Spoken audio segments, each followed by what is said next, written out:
ہیں تو ان کے لیے ہم خصوصی انتظامات کرنا شروع کر دیے. Extra class, remedial class, special class کے نام پہ کوششیں کرے اور اس دوران محنت کر کے، فکر کر کے، ریسرچ کر کے ایک طریقہ کار کو ڈیولپ کرنے میں کامیاب ہو گئے. ایک ڈپارٹمنٹ بنا لیے اور وہ ڈپارٹمنٹ کا نام ہم رکھے AICU، اکیڈمک انٹینسیو کیئر یونٹ، جہاں پہ بچوں کو میتھمیٹکس اور لینگویجز امپروو کیے جاتے ہیں. ایک ٹیچر ہوتے ہیں اور 6 بچے ہوتے ہیں اور ہر بچے کی ضرورت کو پورا کرنے کی وہاں پر کوشش ہوتی ہے. اور مہینے 2 مہینے کے اندر ان کو بعض وقت کلاس میں سے ریگولر کلاسز میں کمزور بچوں کو جو میتھمیٹکس اور لینگویجز میں کمزور ہیں ان کو AIC میں لایا جاتا ہے. ان کو 10 دن، 15 دن، 20 دن کے اندر ٹھیک کر کے میتھمیٹکس لینگویجز میں واپس کلاسز میں بھیجتے تھے. یہ فارمولا کام کرنے لگا. بچے ڈراپ آؤٹ ہونا بند ہو گئے اور ٹیوشن کی ضرورت ختم ہو گئی. اس کے نتیجے میں پورا بیدر ڈسٹرکٹ آج الحمدللہ ہندوستان کا واحد ڈسٹرکٹ ہے جو ٹیوشن فری ڈسٹرکٹ ہے. اس کو ٹیوشن کو ہم پوری طریقے سے ایریڈیکیٹ کرنے، ختم کرنے میں اپنے علاقے میں جو ہے کامیاب ہو گئے. ایک طرف اس دوران کچھ ڈراپ آؤٹ بچے، کچھ کمزور بچے، اسکول سے نکالے ہوئے بچے اور 1 سے 2 سال ایک ہی اسکول میں فیل ہونے والے بچے، وہ ان کے پیرنٹس ہمارے پاس لے کے آئے اور ان کو ہمارے پاس ایڈمیشن کی خواہش رکھے. تو کیونکہ ہمارے پاس AICU موجود تھا، ایک سسٹم موجود تھا، وہاں پر یہ ہم ڈراپ آؤٹ بچوں کے لیے اسکول چھوڑ دیے. بچے ورکشاپ میں کام کر رہے تھے اور ڈیزل میکینک بن رہے تھے. ایسے بچوں کو جو ہے پیرنٹس جو ہمارے پاس لاتے تھے تو ہمارے پاس AICU موجود تھا.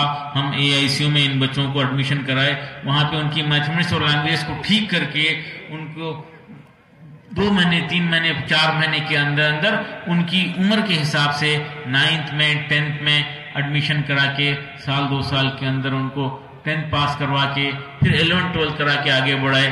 ماشاءاللہ یہ بچے سکسیسفل ہونا شروع کرے. یہ ڈراپ آؤٹ بچے سکسیسفل ہونا شروع کرے. 3 سال 4 سال ورکشاپ میں رہنے والا، جانے والا بچہ آج الیکٹریکل انجینئر ہے اور شاہین میں ون آف دی ڈائریکٹر ہے، خواجہ پٹیل، جو ورکشاپ جایا کرتا تھا. ماشاءاللہ یہ ڈراپ آؤٹ بچے بھی سکسیسفل ہو رہے تھے. جیسا کہ میں آپ کو بتا رہا تھا، ایک طرف شعبے حفظ کے بچے، حافظ بچے سکسیسفل ہو رہے تھے اور دوسری طرف یہ ڈراپ آؤٹ بھی سکسیسفل ہو رہے تھے.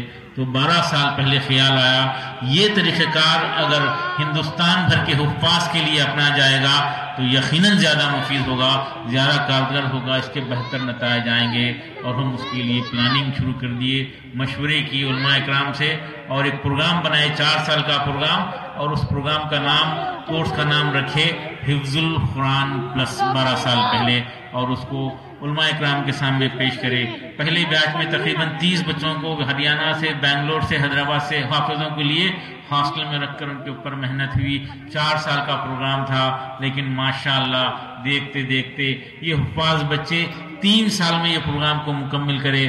10th پاس کر لیے تو کبھی اسکول نہیں گئے تھے، 11th 12th کر لیے. اور اس میں سے ایک بچہ حافظ ابو سفیان جو بنگلور سے آیا تھا، وہ گورنمنٹ میڈیکل کالج رائچور میں government free medical seat MBBS کی سیٹ حاصل کرنے میں کامیاب ہو گیا. اور وہ آج MBBS مکمل کیا ہے اور MD کی تیاری کر رہا ہے اور بنگلور کے ایک پرائیویٹ ہاسپٹل میں کام بھی کر رہا ہے. اور ابو سفیان کا چھوٹا بھائی اس سال فرسٹ ایئر MBBS میں ایڈمیشن لیا ہے، وہ بھی حافظ ہے. وہ بھی کبھی زندگی میں اسکول نہیں گیا تھا. اس کا چھوٹا بھائی 12th کا ایگزام دے رہا ہے، وہ بھی حافظ ہے، وہ بھی کبھی اسکول نہیں گیا تھا. اس کا چھوٹا بھائی 11th میں ہے اور اس کا ایک چھوٹا بھائی 10th میں ہے، وہ بھی حافظ ہے. اس طرح 6 حافظ سگے بھائی حفظ کر کے ہمارے پاس آئے ہیں. 2 MBBS گئے ہیں اور 4 زیر تعلیم ہیں. ان سے بھی ہم امید کر رہے ہیں کہ وہ بھی MBBS گورنمنٹ میڈیکل سیٹ حاصل کریں گے. یہ جو ہے کامن ہو گیا اور علماء اکرام کو ہم مدعو کیے، وہ دیکھے اس کو، اس پروگرام کو پسند کرے اور اس بات کی خواہش ظاہر کر دیے کہ اس نظریے کو، خیال کو عالم کے کونے کونے میں پھیلا دو. تو ہم سفر کرنا شروع کر دیے اور ابھی تک الحمدللہ 20 سے 25 سینٹر ایسے کام کر رہے ہیں جہاں پہ 100، 50، 25 حفاظ زیر تعلیم ہیں. الحمدللہ اس کیمپس میں ماشاءاللہ اس کیمپس میں 1.5 سال پہلے، جیسا کہ مولانا محترم نے ابھی بتایا کہ حفظ القرآن پلس یہاں پر چالو ہے اور یہاں پہ حافظوں کو اچھی تعلیم سے جوڑنے کا ایک بہترین نظم ہے. اور 1 مہینہ 1.5 مہینہ پہلے خیال آیا یہ اس طریقہ کار کو اور بڑے پیمانے پہ ہم کریں گے انشاءاللہ۔ تو خیال آیا کہ ہندوستان بھر کے 5000 حفاظ کا سلیکشن کریں گے، ہندوستان بھر کے 5000 حفاظ کو لیں گے اور ایک ایک مدرسے میں 100 حفاظ کو رکھیں گے۔ بڑے بڑے مدرسے ہیں اور کسی وجہ سے خالی ہیں تو وہاں پر حفاظ کو رکھیں گے۔ انتظامیہ سے ہم گزارش کریں گے اور وہاں پر انتظامیہ کی ضرورت ہے، مدرسے کی سے ہم خواہش کریں گے کہ وہ بچوں کو رہنے کی، تربیت کا، ان کے حفظ کے دور کا کی ذمہ داری لے لیں اور ضروری دینی تعلیم کی ذمہ داری لے لیں، ان کے کھانے کی، رہنے کی ذمہ داری لے لیں۔ ہم ان کے لیے ٹیچرز مہیا کریں گے، ان کو NIOS کے ذریعے 10th پاس کرانے کی ذمہ داری ہماری رہے گی اور یہ صرف 18 مہینے کا پروگرام رہے گا۔ یہ اعلان کیے ماشاءاللہ، اس کے لیے ہم سفر کرنا شروع کر دیے، لوگوں سے مشورہ کیے، اس کو بہت پسند کیا گیا اور 50 مراکز طے ہو گئے ہیں، علماء اکرام کی سرپرستی طے ہو گئی ہے الحمدللہ۔ اس کیمپس میں مولانا محترم کی سرپرستی میں 100 حفاظ کو نئے سرے سے عید کے بعد یہاں پہ لیا جائے گا اور یہ مستحق، زکوٰۃ کے مستحق، کمزور، خرچ نہیں کر سکتے ایسے حفاظ کو 100% رہنا اور پڑھنا کھانا جو ہے ساری چیزوں کو مفت میں جو ہے فری میں جو ہے اس کا انتظام ہم کر رہے ہیں۔ ایسے 50 سینٹرز طے ہو رہے ہیں۔ اگر مولانا محترم اجازت دیں تو ہم یہاں پر 200 حفاظ کو رکھ کر ان کی خدمت کرنے کی خواہش رکھتے ہیں اور انشاءاللہ مولانا نے بتایا کہ انشاءاللہ 200 بچوں کو رکھیں گے۔ مجھے 2-3 مراکز کے ذمہ دار مل کر بتائے کہ نہیں ہم 100 نہیں 200 کو کام کریں گے۔ ٹمکور میں ایک ہے اور کنکپورہ بنگلور سے قریب ایک مدرسہ ہے، وہاں پر بھی 200 حفاظ کا طے کیا گیا ہے۔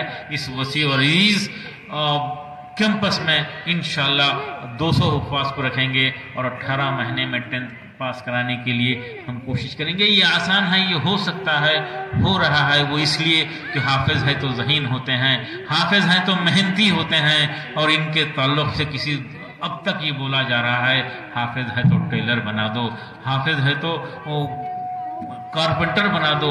یہ سراسر ظلم ہے، زیادتی ہے ان کے ساتھ ظلم ہے، بلکہ ہمارا تو ماننا ہے حافظ ہے تو IAS بنا دو، IPS بنا دو، ڈاکٹر، انجینئر بنا دو۔ یہ کچھ نہیں بن سکے گا تو ڈائریکٹر، مینیجر، ایڈمنسٹریٹر کسی فرم کا، آفس کا، انسٹیٹیوشن کا، کمپنی کا بن جائے گا۔